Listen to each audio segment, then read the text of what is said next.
Yeah, for people, I think we only have like 3 or 4 people.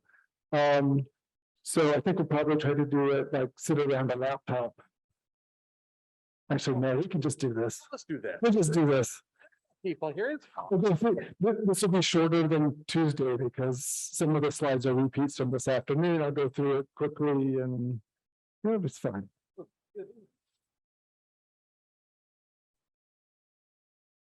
Okay, let's get started. So,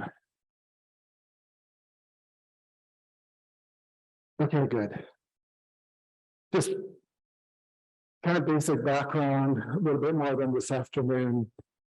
We've had the PIT and the OT, which are current applications for proposals and observation preparation. We've been using them for like 20 years, improving them slowly.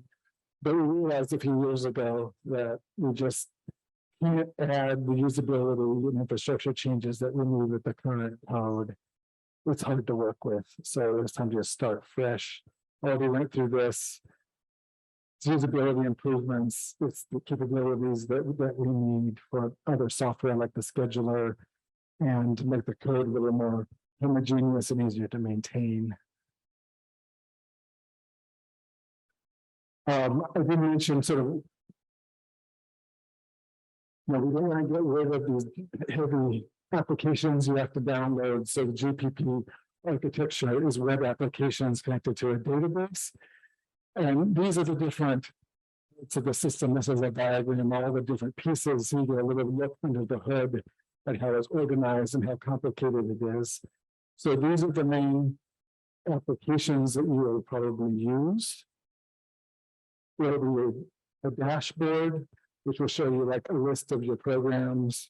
So you can switch between them, copy your program to a new semester, that sort of thing. There's Explore, which is the main application that I would mainly go through today, which is for proposal preparation and observation preparation. It replaces the PIT and OT basically. There's Browse, which is a search capability. The OT has this browser window you can pop up. It's like that, so you can search through all the programs that you have access to find things. Chronicle is a logging tool. It'll be used to view the night logs and observing logs, so you can see the comments on your observations. And weather is the front end to a weather server, which will have historical weather data and forecasts, so you can see what the conditions are like, your observations. And there's a whole bunch of internal stuff. There's a little bit of Observe, which is the thing that actually executes the observations at the telescope, commanding the instruments and the telescope. There's Resource, which will be a common telescope and instrument calendar. So we'll say when the instrument is on the telescope, when a certain grading is in GMOS, who is actually looking at night, so we can match up keep people's capabilities with what we need to do. Schedule is the interface onto the automatic scheduler for QCs, so you can do experiments with the scheduler, and then there's an admin window for managing users and programs.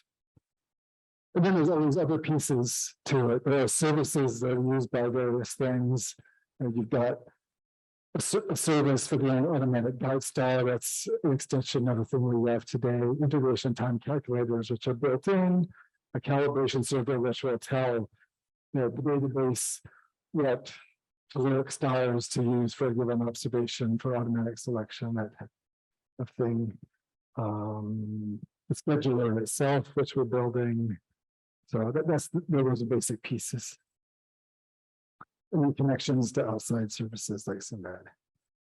So there's a lot of moving parts here, but it's still a lot better than what we have now because you're using these common databases. So it's very integrated. You don't have very, very separate pieces and require changes in 5 places just to put in one new filter. So a little bit about the layout of Explore, which is in this main phase 1, phase 2 application. First about the overall layout of all the applications that are about the same, so have the same look and feel to make them easy to use. Get used to one, the others will be familiar. So up here, there'll be a little like application switcher, like you see in Google. You click on that and you can switch between browse and explore and observe, that type of thing.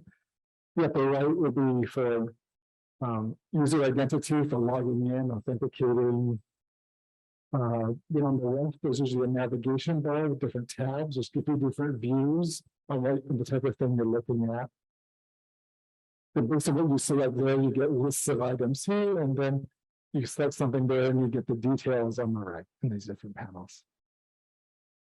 And then I suppose there'll be a button for creating a proposal. There's search up here, and usually there's some sort of action buttons for things you need to add or remove, or sort of in this area in the menu bar of these panels. So let's add some observations to explore. NGC 1055. So then now you click on that, and now you have all the details. You've got target information and constraints and instrument configuration and ITC output down there, for example. We have a few more observations. You can see a few different features. Here's a junior's observation, which needs associated tellurics. And right now you have to, you give you a template, but usually you have to fill in the two tellurics, one before, one after. If you then decide you want to change your junior's configuration, you got to manually go in and change the telluric observations that goes with them. And this is all integrated. The system will know these tellurics. It will find one that matches depending on where it's going to be scheduled. And if you change the junior's configuration, the configuration of the tellurics changes automatically. There are also some organizational features. We're going to have sort of logical groups and groups. So you can say observations have to be done right together in some sort of order. Or group gives options, like this one thing can be observed on GMOS or GMOS South. I don't care which, you pick one, and then the other one will be turned off as soon as it gets observed. There's also an advanced configuration. Mentioned before, so the basic configuration you put in your science requirements, like wavelength and resolution and signal to noise, and the system will give you the list of available options. You pick one of those, and then at the advanced tab, you can sort of tweak the details of the observations. Is something like what the OT instrument component has now. Here's a higher, a bigger view of the same thing. So for GMOS, you could conceivably change your grading, change the binning if you're not happy with the defaults, update either wavelength or spatial data patterns if the default doesn't quite suit you. And there's even going to be some exposure modes. The default is, you give a signal to noise and it determines the number of exposures and the exposure time. If you need like, 10 300-second exposures to do some sort of time series, you can specify that. Okay, let's look at the targets view. I'll click on the targets tab there. Now everything is organized by target. So these two have the same target, and then you have the target details there. If you select one of these, so the whole group is selected and you edit something here, it's changing them for all of them. There's like a bulk edit capability. This is where you'll be able to upload lists of targets. You don't have to type each one in or do a Sinbad search for each one. That's something a lot of people request, so they ask about that all the time. And otherwise, it works very similarly. You select a group, do an edit, and everything changes. Also, you can drag and drop things between these groups. Now, the constraints view, the variations on the theme, now everything's organized by constraint set in terms of conditions, timing windows. An important thing is that GPP is moving away from these percentile bins we have now for the conditions, like the 70th best percentile, which people have a hard time, especially at the beginning of learning about Gemini. What does that mean in terms of what I actually get? So now we're going to direct physical conditions on targets, like full width, half max image quality. So again, you click on a group of these and change that. It edits everything. You do an upload lists of timing windows again, so you don't have to just do lots of typing. And like those drag and drop. And this is where also you would define those different in and or logical groups. And then there's the configurations view, again, organized by instrument configuration. You have sort of an advanced panel here again. Select a group, edit it, it changes it for everything and do drag and drop. So all very similar look and feels. You can do a lot without having to log into the system. You want people just to go in and play with it and see if we have something useful for your science. But as soon as you want to put in a proposal and access something you've done before, you need to authenticate. And of course, all needs of this are you getting access to the programs, the proposals that you're entitled to. Do you have permission then? We want to avoid having to manage accounts and email addresses and affiliations, especially as you change jobs and move around. And we would like to be able to track publications from each proposal or program to publications, so we can look at effectiveness of each program. So the ORCID is the Open Researcher and Contributor ID is the thing that we're going to start using for authentication. It's really commonly used now. Most of you may have this already, since it's required for WS. Journal publications, other journals support it.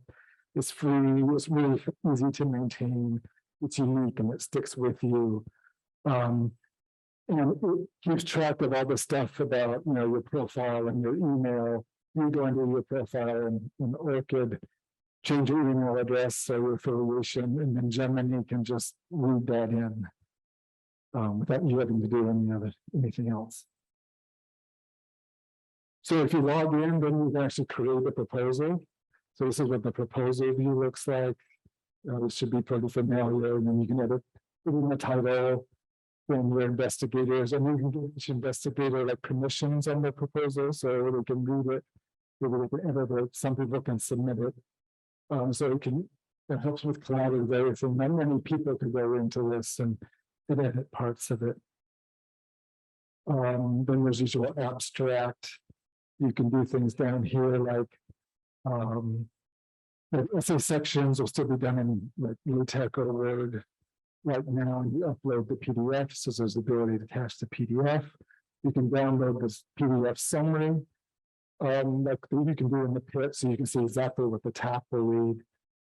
You can do things like duplicating old proposals, so you can resubmit it a new semester. And then there's the submit proposal button when you're all ready.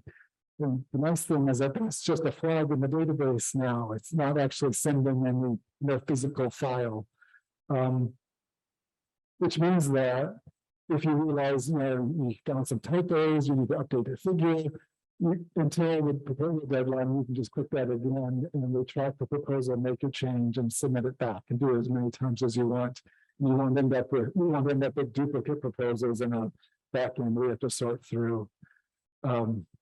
Much easier for everybody. Okay, so now I will do the live demo, and then I'll let you talk a little more and then let you have at it.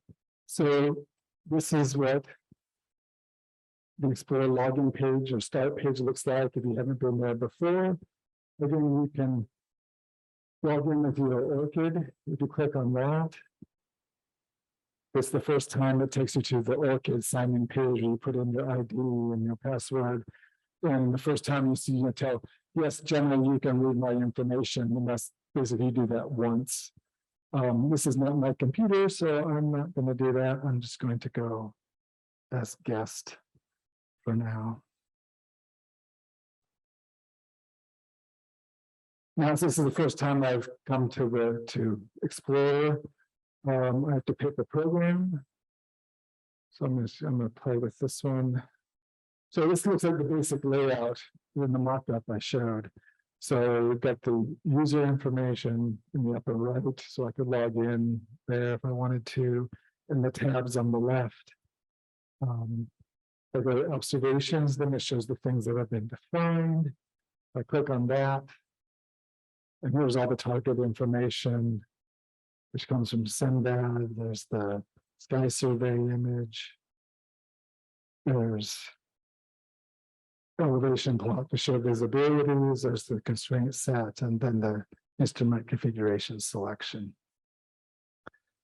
And then I can click on each of these panels just to hide them away so I can focus on certain things. Otherwise, it can be a lot of information.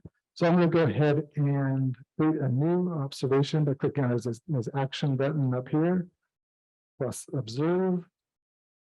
Now I need to add a target. So add a target. Now I just start typing. And it's going to do a SendBad search and match the target names that meet that string. So I got all these options. I'm going to click there. Downloading the information from SendBad. There's the sky survey image. I can zoom in or out with this Aladdin light widget. There you see M31. This target is one of the black goblet clusters in M31. There. Now, SendBad does not have the spatial profile and SED for this object, so I can edit that. This is slightly resolved to arcsecond full width half max, and the SED is more like G than O. So my target's done. Now I'm going to scroll down here to my insert configuration selection, and as I showed before, it's showing me all the matching instruments and components that match what I put in, but I haven't put anything yet. So I have 414 total matches. I'm going to start typing in my constraints. So I'm going to do calcium triplet observing 2500 resolving power and simultaneous noise of 100. Now you see this number is reduced to only 36 matching configurations meet these requirements, and now it's running the ITCs to get the total integration time done and sort by that. So I've got a couple of options there. Which one do I pick? This one's a little faster, but it's not much. One way I can decide on that is look at visibilities, the elevation plots. So I can actually make this window, if I get it right, a little bigger.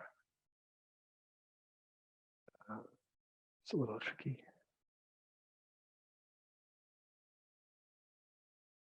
Okay, I'm not going to worry about that. Anyway, this shows a lot of information. You can sort of mouse over it and shows you, information as you go along. I'm going to simplify this a bit by hiding the parallactic angle and the sky brightness calculation. So I'm getting the elevation as a function of time for this target for tonight. It's up to be for Gemini North. I can change the date here if I want to, forward and backwards, or I can pick a date with this calendar GUI, calendar widget. So that's a single night. I can switch to a semester view as well. So that gives hours the target is up each night or a semester, so it's calculating that.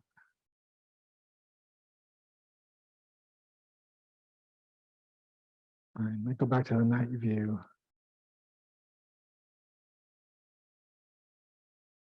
So that's fine. So now that's for GMOS North, and if I click on this GMOS South configuration, you see this is switched to Gemini South, and now you see the elevation is much lower. So as you expect, it's better in GMOS North. So I'll pick that. And I said that's basically done. It has created under the hood the sequence needed to meet the signal to noise. And if you're happy with the defaults, that is ready to be observed. No human phase 2 checking needed. And I can see that the actual sequence, if I go to this advanced configuration, remember this is the start of our advanced configuration tab that I showed in the mock-ups. This is under active development, so it's not all the fields are there. But you see where the starting point for changing filters or binnings. But here's the view sequence button. So there's the sequence it created. The top part of the table is the acquisition sequence, which is now a completely separate observation. Now it's just included in this. So there's less observations you have to manage. And then there's the science sequence with science exposures and flats, the calibrations grouped together. And it's doing default wavelength digital for this mode. And if you play around with it, changing constraints and so on, then you can actually see this sequence extend and contract. So let's go back to the basic view there. So again, there's some other things you might want to play with. There's always, constraints. For example, I want to try reduce, make the image quality constraint 1 arc second, so it's a little easier to schedule. Now you can see the ITC is updating the exposure time, or I can change the cloud cover again. Now it's going to take about a little hour and a third. I can also change the constraints by going to the constraints view. So again, as I showed in the mockups, these are all organized by constraints. These are all, they have the same one. So if I click on that whole set and change the image quality to say 0.8, then it's changed it for all of them. If I just edit 1, say put this to 1.5 arc seconds, now the constraints, that's different. So it pops that observation out and it's in its own category there. And if I want to make the constraints of this observation the same as these, I can just we'll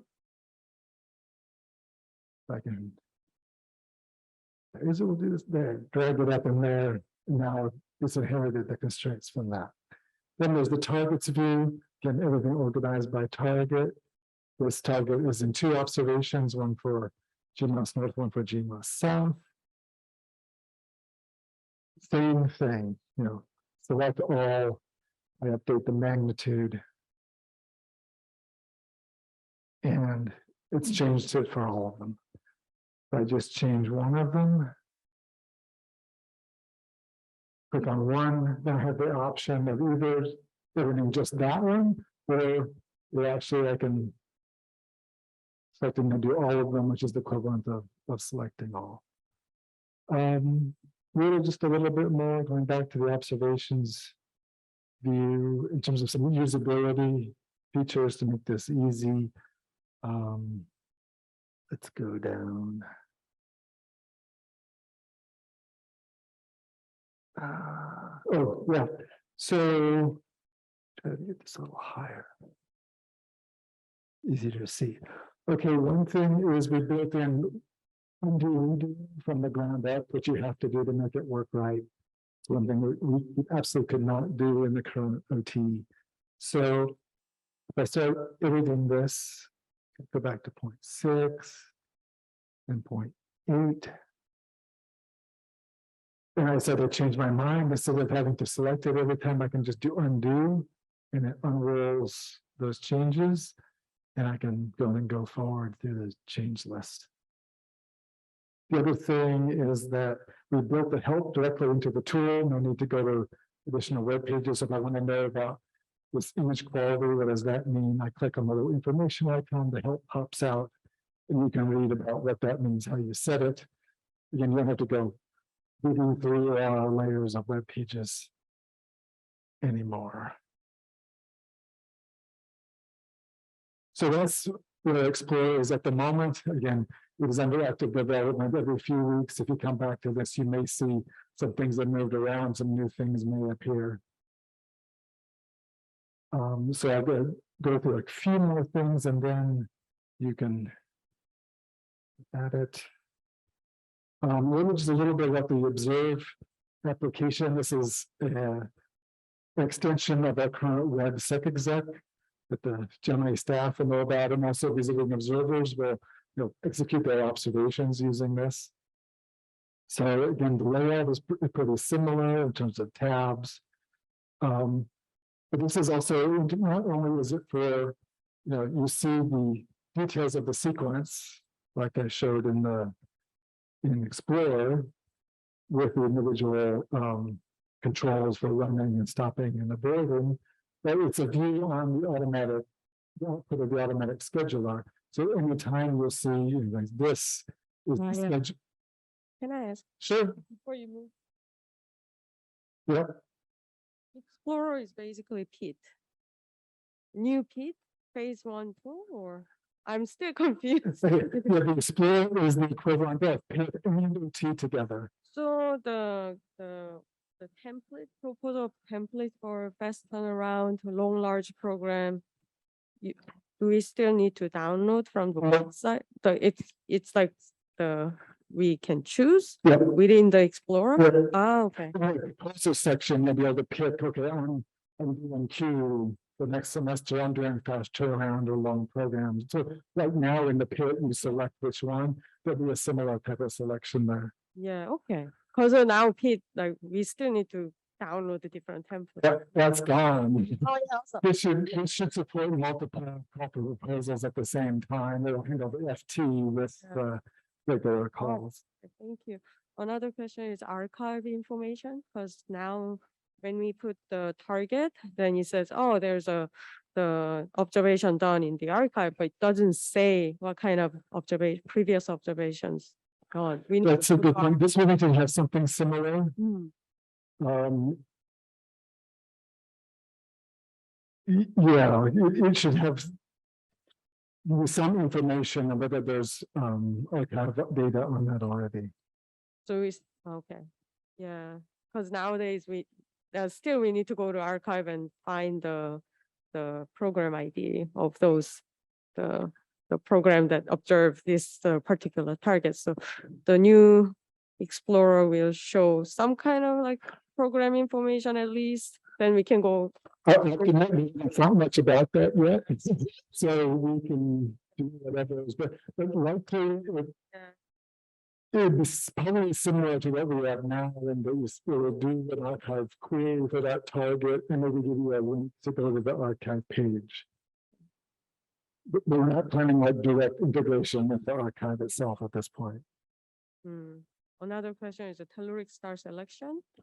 So I guess I don't really know Genius much, but for Gemini South, well, iGreens, I don't know if iGreens will stay when we are ready with this, but iGreens and F2, I guess we can use the same telluric database, but are you gonna kind of expand the telluric star database? Because now we use a F2 telluric star database, and iGreens we use different database. Specifics on that we can discuss and just put in what's useful, what's best used, because we haven't really gotten that. What I would envision is that we have of telluric stars in the calibration manager, and they'll do an instrument.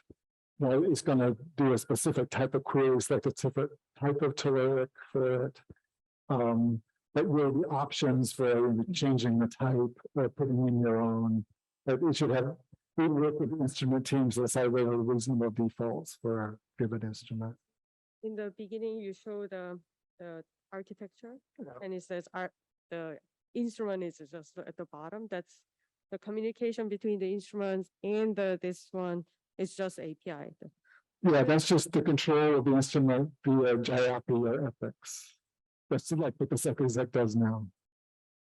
So I wanted to, I'm just curious where the GIAPI is in that diagram.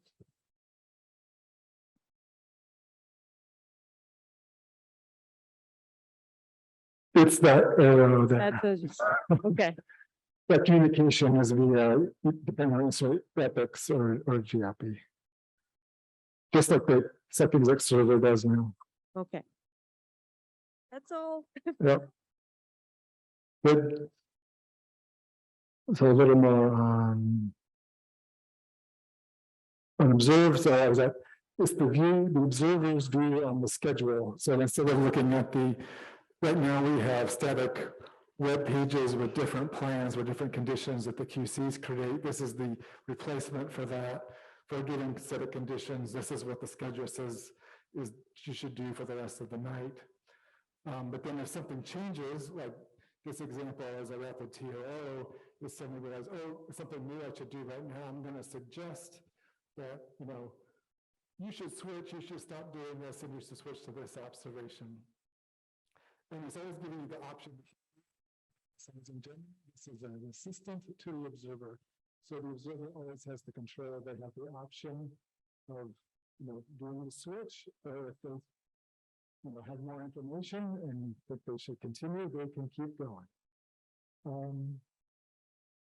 So then there are just some helper instructions for either stopping or aborting and switching. And then if they start that new observation, then within like a minute, the schedule will have updated the plan with the TO observation there and filled in the rest of the night. Similar thing for Chronicle. This is again the logging tool. So if in a given you'll be able to see, it's just like the next day you're seeing what happened the night before with all the weather loss and maybe some faults and how much time for each one and what the observers or operators put in for things that happened during the night. So you'll be able to see the logs for your program in all the comments, and it affects this does the automatic time accounting as well. So you see how much time you got used up, and QCs will be able to use this to do any adjustments. I already went through this afternoon on the timeline, so unless there are questions, we're just going to skip that. And you are here, you are doing the testing, so great. So yes, you can play with it if you'd like. I will keep this up later. I'll put these links here to, there's one page for a list of suggested activities and a little spreadsheet if you want to give us feedback. But a few things about this. There's the URL for Explore. So yeah, we're especially interested in bug reports, any comments about the usability and any feature suggestions. A few logistical things. I would suggest if you want to play with this, do you create a program for your own work? You can do this by going to the user menu, manage programs, and then clicking on plus program and just renaming it.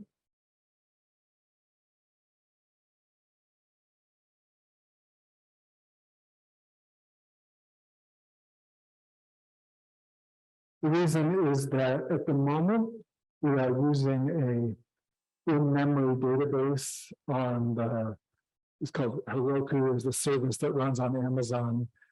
And we need to reset these machines. And so two things about that. Everyone can see all the programs. There's no distinguishment between your username. So just so you're not overriding or conflicting with someone else, I suggest, create your own program. Again, this thing is temporary. Sometime during tonight, this will get reset and everything cleared out. Eventually, within a few months, we'll be connecting this to the real database, and then everything becomes persistent, and we'll be able to match up programs with users and isolate them from each other. So there's a suggested activities, but I'd suggest, look, go to these URLs so you can look for the activities. It's basically just do what I was doing, just create some observations, edit them, moving around. There's one activity, if you feel comfortable with it, this is just time yourself doing the set of steps that I suggest. You see how fast you can do it. That helps me because when we were doing requirements gathering and have people do those tests with the current OT that can compare, the speed or ease with this versus the OT, and we can see if we're actually making an improvement. So have that in, I'll just walk around and get feedback and help you out. Thank you.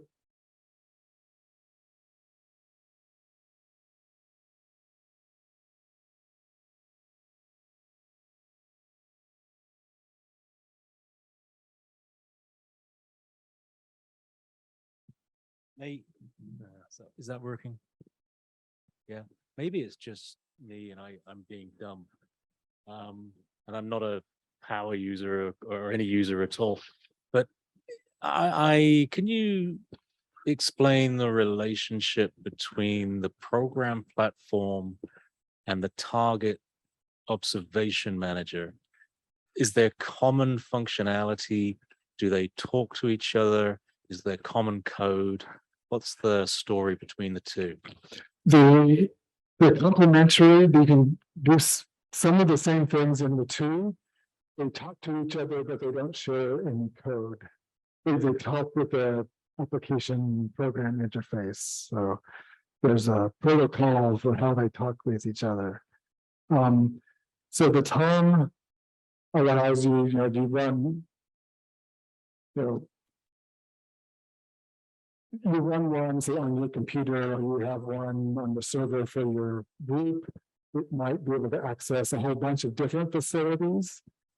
So you can create a Gemini observation with it. You might not get all the automation of using Explorer, but you will be able to set up a GMOS observation with a target and send it to us, like I showed this afternoon, and it will send the information to GPP via these interfaces, and then under the hood, GPP is creating the observation and doing everything else. So there's a flow from Tom to Through GPP, right.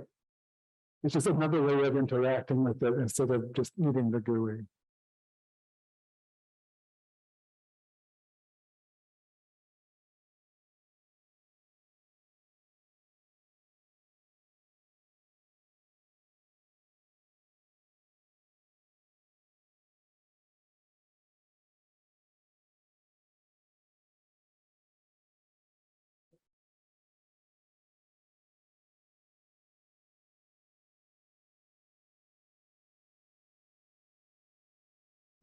And it will actually allow you to do it with your iPhone, or it actually works pretty well on a tablet.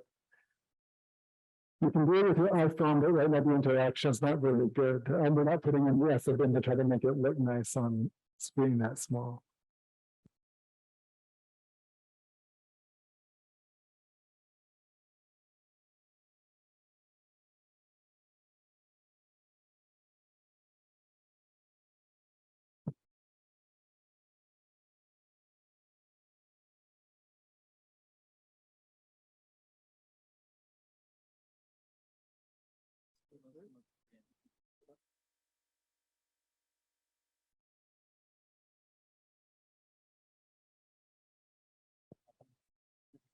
Another thing to try is that as you make your browser window wider or narrower, you'll see the thing reorganizing. It tries to do it so that it's somewhat reasonable, but I'd be interested in any feedback about what it's doing on that.